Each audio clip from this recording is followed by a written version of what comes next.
Hello my friends, welcome to today's video. I'm Jeanette with Vivo Vintage Designs. In last week's video I showed you how I created these adorable little radishes using alcohol ink markers. And in today's video I'm going to show you how to create carrots using the same techniques.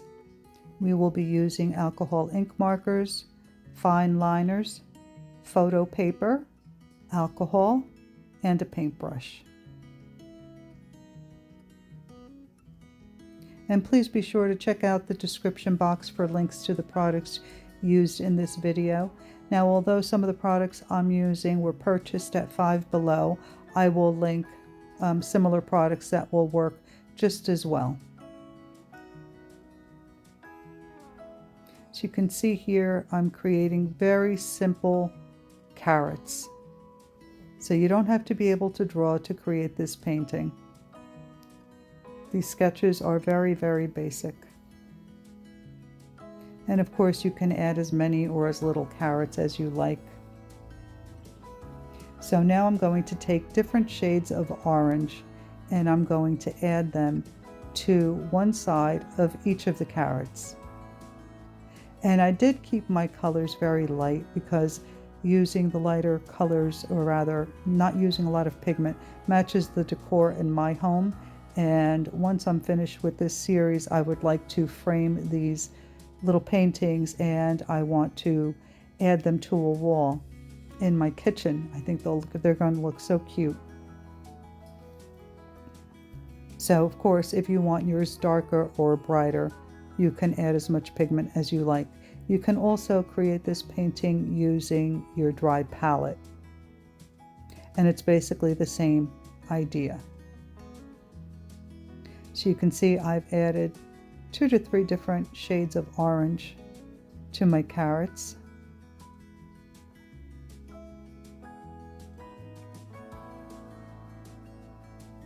And then I'll be using a paintbrush dipped in some alcohol. Now be sure to blot most of the alcohol on your paper towel. If you have too much alcohol on your brush, you'll get blooms, and that's not the look we're going for. So you can see I'm just blending the colors together, and I find that if you start in your lighter areas and blend towards your darker areas, you are able to retain your lighter areas as well as the pigment for your darker areas. If you start dark and go to light, really what you're doing is taking the darker color and bringing it to your highlighted area, and then you'll have to remove the ink. So start in your lighter areas and blend towards the darker. I find that that works best. So you can see how easy it is to blend. This Amazon Basics photo paper really allows you to blend colors even better than the Kirkland photo paper allowed me to blend them.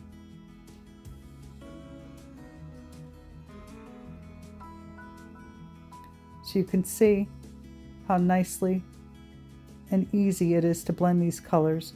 And now I'm taking some of the darker color and I'm carrying it across my carrot, but I'm making sure that it's curved, that the lines are curved, because that helps add dimension to the painting. It helps to indicate that the carrots are round and not flat. So be sure that if you add those lines, if you carry the dark color across your carrot, that you curve the line. Now to add the stems and leaves to my carrots, I'm using a nice bright green color, and you can see I'm just drawing a line, and from that line I'm scribbling and creating the shape of a leaf, but there's really not a lot of detail.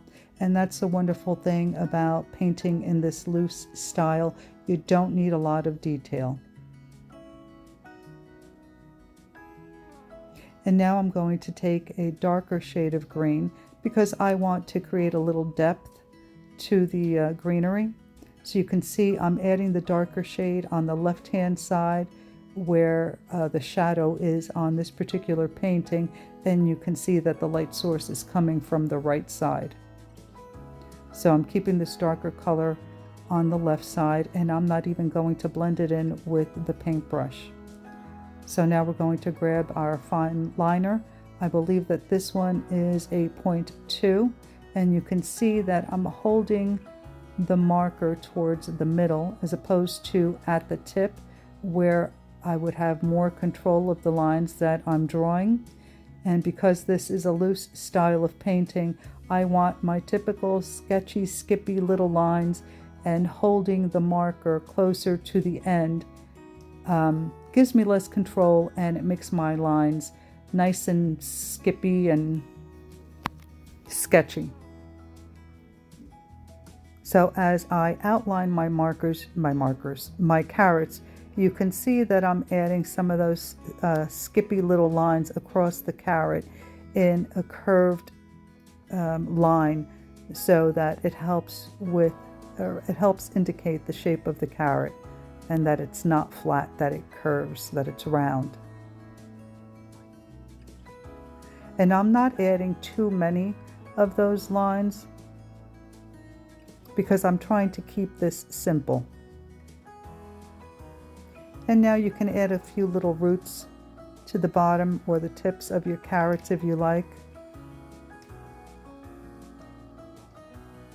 And to outline the stems and the leaves, you can see how simple this is. Again, with this loose style, you don't need a lot of detail. So you can see I'm just outlining very quickly, very simply.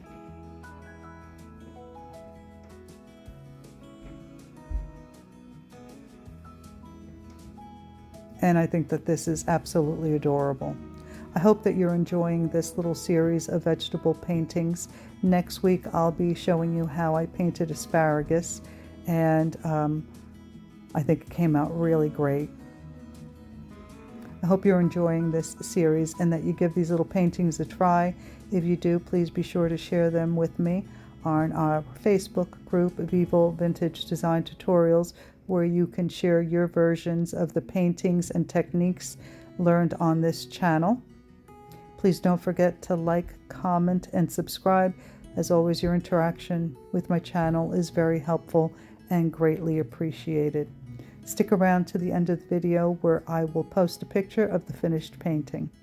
All right, everyone. Again, thank you for watching, and I will see you in the next one. Bye.